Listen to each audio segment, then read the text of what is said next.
My name is Riley Tucker, and this is my final presentation for Management 440. I'm sorry if I can't really move this arm because it's a little swollen and stuff from the game yesterday, but we'll get through it. My first slide is on background information, and it's Tux Fitness, which is going to be a fitness place for everyone. The competition is obviously other gyms and fitness centers, you could call them, that are around, and then the vision, missionaries, and values. So my vision is to start wide, and as we become a bigger name and a better known company, then to get into like focus key areas, like have a specific gym at specific locations for athletes or something like that. That's just because something I'm passionate about, like have training facilities for high school and college athletes trying to go to the next level, trying to go to college or trying to go to the pros, and just have combine prep and stuff like that. I think that would be really cool. I mean, I see a lot of those, and they're a great benefit to a lot of student athletes, a lot of athletes around the country, and especially for the guys that are trying to go to the pros who have their combine for the NFL. I mean, they have huge benefits coming with them. Like there's one in Scottsdale, Arizona, where it is Exos Fitness, and they do nothing but combine prep for NFL guys, and I mean the results they get are absolutely crazy, and it would be cool to just work with professional athletes or soon to be professional athletes day in and day out. And my value is obviously going to be Christian values, just doing everything the right way, and when things get tough, it's easy to fall and do the hard stuff a little bit the easier way, like not everybody wants to do stuff the right way, which sometimes it's the harder way, take a shortcut here or there, but it's going to affect you in the long run. And I want to make sure we're a business that drives on doing stuff the right way and always benefiting our company in the long run. And whether that is, money or just overall the name of the company, like even if it makes us a lot of money, I don't want to be mentioned in something that's not beneficial to our name, The global environment, how it will help the global environment. I think it's big, we'll be recycling. We're going to try to preserve energy because that saves us money at the end of the day, as well as the environment, trying to not use all the energy and stuff that might need to be used. We could cut back on a little bit, and then just cleaning supplies on a day in and day out basis. I feel like I still got to do some more research and stuff, obviously, with that stuff, but find something that's more beneficial towards getting cleaner, more healthy, safer environment, instead of those harsh chemicals that could be affecting the environment, that could be doing negative things towards the environment, or something that's going around going to kill something or something along those lines. The competitive environment, I mean, there's a ton of gyms and fitness places, like I was saying. Just some that I could think of off the top of my head is like Mountainside Fitness, EOS Fitness, Planet Fitness, that Exos Fitness. I mean, there's a million, you could name them, LA Fitness, all of those. So obviously it's a very hard thing to get into, but yet so many people use it and need the gyms that it would be easy to get into at the same time. We just have to find the perfect location, and we could be doing successful right off the bat. And another big thing about the competitive environment is doing stuff the right way, like our values. And doing stuff the right way continues to lead to customer satisfaction. And that's a big thing about the competitive environment, just having customer satisfaction, because they're going to be your biggest salesman at the end of the day, right? They've got friends and family. They've got people that they talk to on a day in and day out basis, and they could give you recommendations just because of their satisfaction that they've had with your company. And that gets more and more people just constantly coming to your business, and ultimately that's going to allow you to open up more and more and end up becoming a franchise like some of those bigger name fitness places out there. Best ways to recruit quality employees.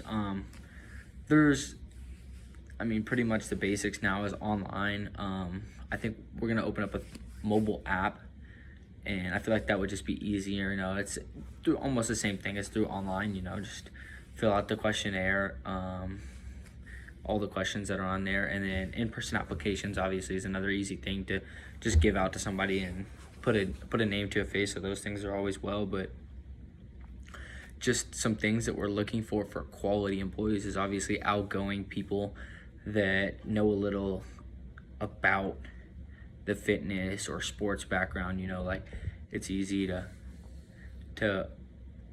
know about fitness or sports, just to have a conversation with somebody that walks in, or maybe somebody doesn't quite know what they're doing in a certain lift or workout. You could come in and step in and help them. Like, you don't have to be trainer certified, although we will have trainers there that are certified in those things, but just to work the front desk or something like that. And then our full-time employees that'll work in the office will obviously be a little harder to get jobs, something more qualified along the lines of being a business professional and having that degree, and just general things like that are needed. Plans for training employees. I'm a big person on in-person training. The best way to get training that I feel like is hands-on. I don't think that there's anything that you could even come close to getting as just getting hands-on interactive training. Like, well, what if I'm put in this situation? What if I'm put in that situation? There's nothing like just being put in that situation and getting to do that, or understanding, being behind somebody, watching them do that, and just seeing how they do it. Even if they mess up, you learn from their mistakes. That's always a big thing. Benefits. Some benefits that we have is a big benefit for me is just helping the people that come in that door. The customers. That's a big benefit. But employee benefits, we're gonna give free gym memberships to that person and 2 family members, right? Whether you have a significant other, your mom, dad, or kid, anything like that.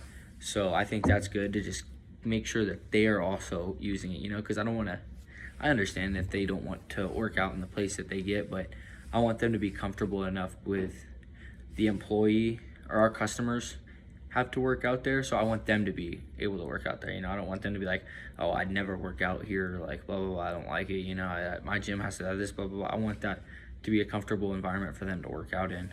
And then for full-time employees, obviously their benefit packages are a little more involved with retirement benefits, PTO, paid time off, health insurance along those lines, and all that kinds of stuff. Servant leadership. I think this is one of the biggest topics that we need in all businesses, but definitely in Tux Fitness, because servant leadership is one of the big values for our company. It's how we conduct ourselves. Definitely how we conduct ourselves, and just the way that we serve others before ourselves is huge in the way that we need to operate. And that's one thing that I'm just absolutely huge on, because there should never be your boss just bossing you around, because that's not going to get you done. It's not going to get anything done for the company or anything. There's nobody's going to gain any type of thing out of that, and that's, I've been in those situations. I've had coaches like that, and I don't respect them. I don't want to play for them or in any way, shape, or form. So I want an environment that is serving. Like, you don't understand how to do something, well, instead of being your boss and telling you how to do it, I'm going to show you. I'm going to step in and I'm going to be like, this is how it's done. So I think it's huge that the people above, like the front desk workers, the managers, need to know everything about the front desk. So if a front desk worker comes up and says, hey, I have a question about this, they can be like, oh yeah, here you go, this is how you do it. Just something simple as that, but that's just serving them. So it's not, oh, you don't know how to do that, well, this is how you do it, blah blah blah blah, because they're never going to learn that way. They're going to be like, oh, well, this is annoying, whatever, I'll just do it. The team recommendations regarding which major decision within HR will most likely be effective in the business. My list of top 4 is strategic management, training and development, safety and risk management, and employee satisfaction.